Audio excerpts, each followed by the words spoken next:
Hi, my name is Greg Swingle. I'm a doctor of audiology with Arizona Hearing Specialists in our La Jolla office. I just wanted to explain a little bit about what to expect when you come to our office for a hearing test. Really, the hearing test portion of it is pretty straightforward.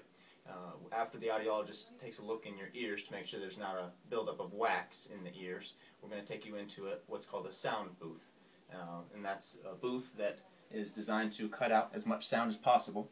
And the audiologist will bring you in, and you'll have a seat in the booth, and we'll do a series of tests, including playing different tones and different words, and that will give us an idea of how well you're hearing, not only how well you can detect sound, but also how clear your hearing is for words and being able to understand speech. So, pretty straightforward process, and that's really all there is to it.